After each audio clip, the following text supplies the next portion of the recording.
Hello and welcome to a very special episode of Cheap Smut. My name is Katie Mizell. And my name is Max Joy. And this is not our usual stuff. No, it is not. We decided to do something kind of fun and kind of different and record just a quick little thing and throw out some special content to the world. So if you've listened to this week's episode, The Flower Queen by Phoenix Lynn, you heard me at the beginning of the episode say that I was going to be getting back on stage and doing stand-up comedy. And I did that last night. Today is Tuesday, October 14th. I did it last night at Crunchie's in East Lansing, the venerable East Lansing establishment that is Crunchie's. And it went really well. And I was so pleased with it that I had told Katie Hurd, listener and friend of the show, Katie Hurd. She texted me yesterday morning very early because she always listens first thing in the morning and said, good luck tonight. And I said, you know what? If it goes really well, I'll post it. I'll include it. And it went well enough that I wanted to post it, but I wanted to put this in front of it because I wanted to talk about it a little bit. So that's where we're at. So first of all, I want to jump right in and say, what have I been like to deal with? For the last, I'd say what? I say I kind of concocted the idea at Sinful. So 3 months. 3 months. Yeah. You've been intense. Yeah. You've been intenser than usual.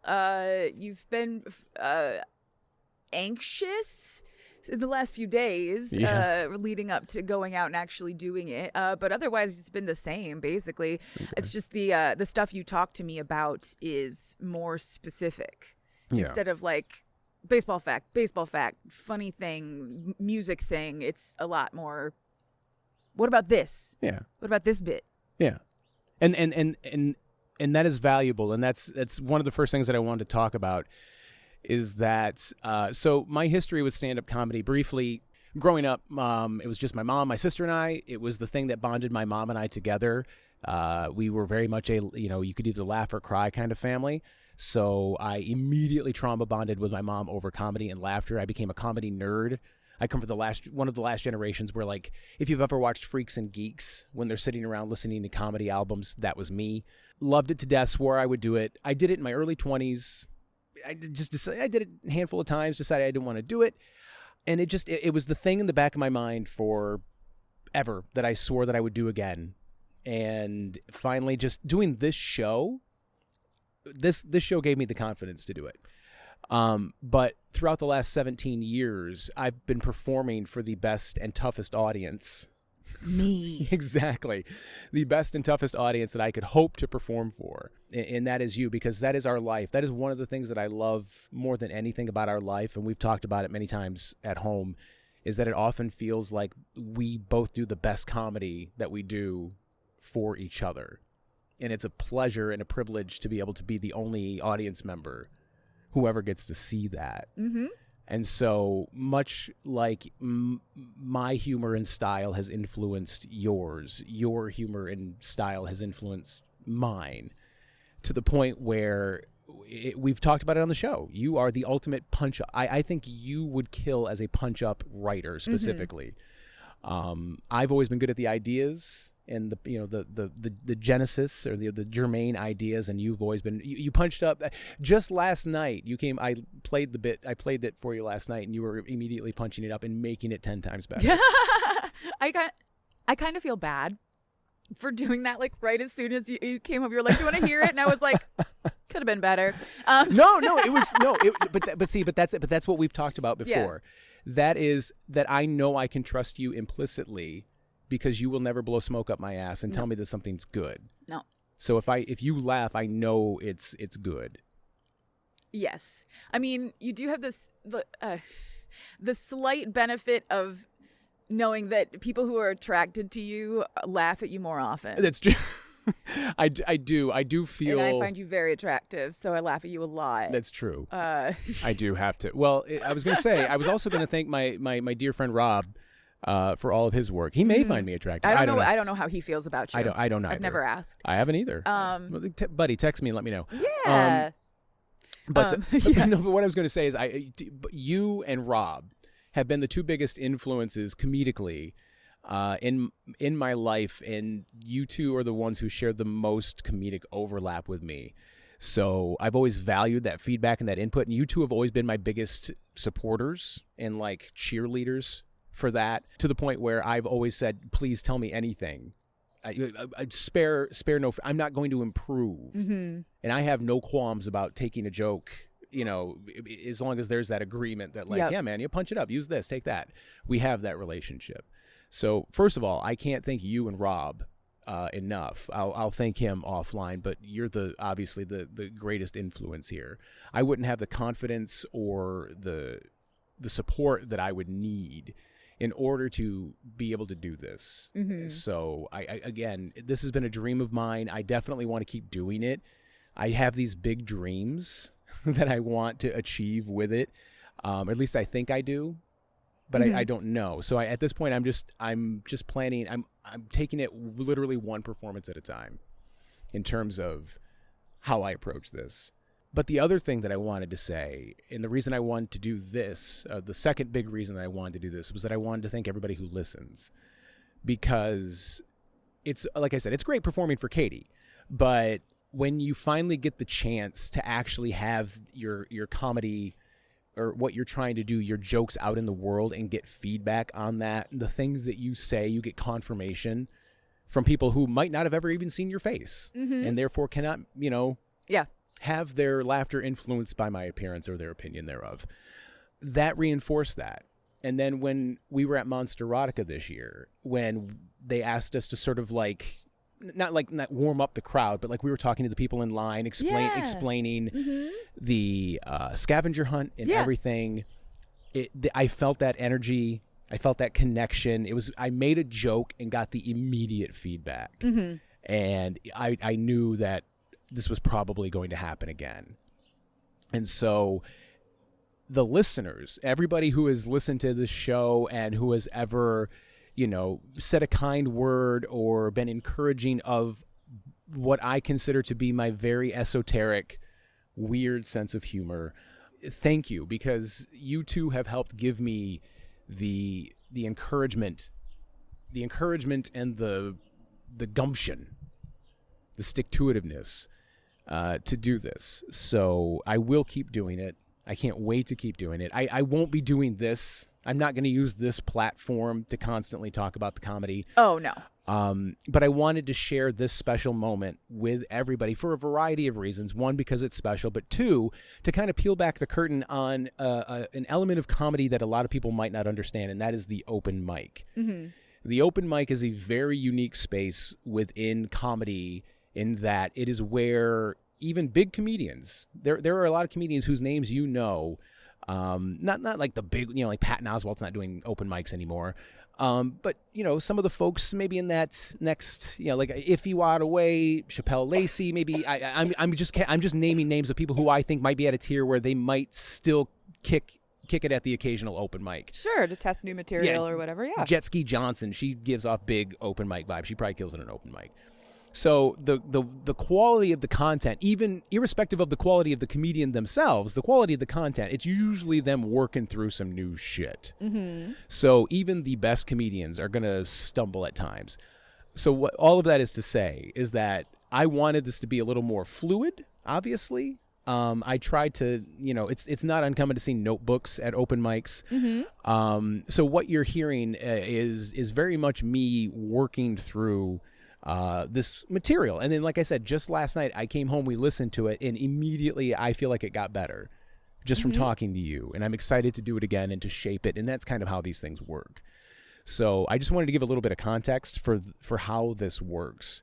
And so, and I also, not because I expect you all to think that I'm going to be a fucking seasoned pro the first time I do it in 20 something years, and haven't only done it maybe a dozen or so times previously.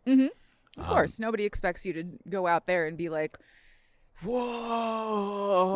Exactly. Where's the audience's clothes? Yeah. Pull them off. With joke power. With joke power. the power of my jokes. Yep. So that's it. So that's all I wanted to say. So I wanted to kind of, again, thank Rob, thank everybody who's laughed at me throughout the years and encouraged this, or I'm sorry to everybody else. It's very subjective. In that regard. It's a blessing and a curse. It is. But, and thank you all for listening to this and for listening to this recording that is now going to come in. The audio quality is not super great because I was so nervous. I had my little auxiliary mic that I was going to hold like between my palm and the microphone. Uh-huh. Oh, wow. We are recording outside, by the way. It's windy. Yeah. I probably tried to pull some of it out, but maybe I didn't. I don't know. And so it's on the stool. So the audio quality is not super great. But that's okay. That you can still hear me just fine. You get most of the jokes. If you hear one male voice laugh and then it gets real quiet for a second, that's actually a good sign because it means that the microphone that guy, one of the other comedians, had on the table to capture the audio, it kind of spiked out. Yeah. So that means it was good. Oh, that's good. Yeah. So with all that, here is my triumphant return to the stage at Crunchie's in East Lansing, Michigan, recorded October 13th, 2025. Woo! Please give it up for Maxx Joy, everybody. Woo! Oh, thank you, Keisha. Hello, everyone. Relax. I'm more scared of you than you are of me. Hello, my name is Maxx Joy. That is not my real name. I wish it were. It'd be a handy bit of nominative determinism. But alas, it is not my real name. Keisha is correct. I did do comedy for about 20, 25 years ago. I did do comedy about 20, 25 years ago. Yes, I do remember exactly where I was when Tony Hawk landed the first 900. That is about how old I am. First house, not Mars. Yeah, thank you. I owe Tony Hawk money for that joke for still being relevant this late in his career. I took some time off. I went to college. I got my degree. I met my wife. Had some kids. Had a bunch of fucking panic attacks. It is what it is. I'm a very anxious person, but that is why I'm actually standing here tonight, right now, because I wanted to do comedy one more time before I die, and I think that could be at any time. So that's why I'm here. I had my first panic attack at the age of 8 years old. Very advanced for my age. And I had that panic attack because the teacher was about to hit me with a paddle. Did you know that this guy is so fucking confused? Okay, so back in the 80s, teachers could just fucking wail on kids. How old are you? So fucking lucky. Okay. And I'm really glad that people are more willing to, and able to talk about mental health. Because when I was growing up, I didn't want to talk about it. Because every time I talked about it, somebody would have the shittiest advice that I'd ever heard. Huh. Now, you've probably heard this advice. You might have given this advice to somebody who said they had a panic attack. You probably meant well when you said, oh, all you have to do is find 5 things you can see. You've heard it.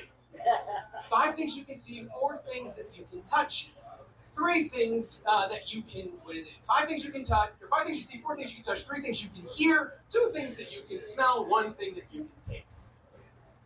Okay. You mean well, I understand that. But panic attacks are like real estate. It's about location, location, location. I've had panic attacks at home in the comfort of my own bed next to my wife, who was there to hold me and comfort me and tell me that it was going to be okay. I also had a panic attack in the mosh pit at a death metal concert, watching my friend's band Skin Casket play. You can see how these 2 things are different, right? Like having a fucking panic attack at home in bed next to your hot wife is great.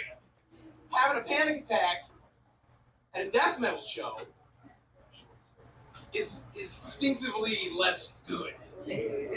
So, if you've ever given that advice, again, you meant well, but let's go through this and figure out why this might not be a good thing. So imagine it's 2001. You're at Harpo's in Detroit. I don't even know if that place is open anymore. It's terrible. If it is, don't go there. No, somebody's like, wow, you're fucking old. So, you're at Harpo's death metal playing, right? You can imagine kind of what death metal sounds like. All right, let's go through the checklist. All right, I'm freaking the fuck out. I'm having a panic attack. I'm in the mosh pit. 5 things I can see. Great. Most of those things are causing the panic attack that I'm having right now. This is not going well, but we soldier on. 4 things that you can touch. Again, most of the things that are causing the panic attack are running into me, and I can't get the fuck out of the mosh pit, so I feel like, again, I know you mean well when you say 4 things that you can touch, but the things that are touching me are causing undue influence on this panic attack. 3 things you can hear. Bullshit. I can hear one thing. Skin Casket. I love Skin Casket. I do. But their music, what do you think a band named Skin Casket sounds like? Right? It's not Norah Jones. You're not going to hear it at Starbucks. It's probably contributing to most of the panic attack that's happening right now. 2 things you can smell. Again, nothing in this space that I'm in right now is going to calm me down. No one's baking bread at the back of this death metal concert. There's not a crusty loaf of sourdough sitting somewhere cooling that we're all going to share after the show. One thing you can taste, guys, the bile in the back of my throat is literally the only thing I can taste. The fear in the back of my throat that is rising. That is not good advice, but it is kind of a sneak preview on how I intend to fix the American healthcare system. Because by show of hands, or just however you choose to make noise, anybody ever been to a death metal concert, hardcore show, been to see Turnstile, Mastodon, anything like, right? They are some of the scariest people that you will encounter, but they are some of the most kind, loving, and generous and supportive people. They will pick you up off the ground. They will take care of you. Somebody's down, they will stop the show. They will get you water. They will take care of you. I was lucky to have the panic attack in the pit and not in the fucking bathroom where you don't want to touch anything. So that's why like I have a good job. I have a good day job. I don't need to fucking be here. I am. I don't know why. Woo! Right? But my insurance sucks. The next time you have something wrong with you, don't get on your fucking like company portal or any of that. Just Google or like search bands in town and find out the heaviest band that's playing that night. $25, $30. Most of the shows are pretty cheap. You get in, you have a good time, you might have a 2-drink minimum, get on stage, crowd dive into the crowd, and then just start calling out like whatever is wrong with you. There is an alarming number of white-collar professionals. I'm one of them. There's an alarming number of white-collar professionals that hang out in the pits at death metal and punk shows and hardcore shows. That sounds good, man. Keep me those? I'm just playing. Seriously, though, just like, next time you're fucked up, did you shine the light while I was looking down? Yeah, I thought so. Jump into the crowd. I got this mole! That way, the dermatologist! They just go back that way. It's better than Angie's List. I'm serious. I fucking bit out my deck. I bit out my deck last time. How was the Mastodon show, Max? Oh, it was great. Had a great time. Stage dive. Got that mole looked at.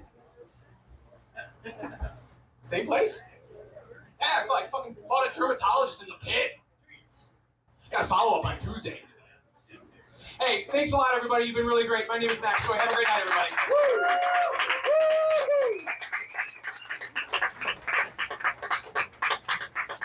I missed the fist bump both times. Max Joy, everybody. Give it up.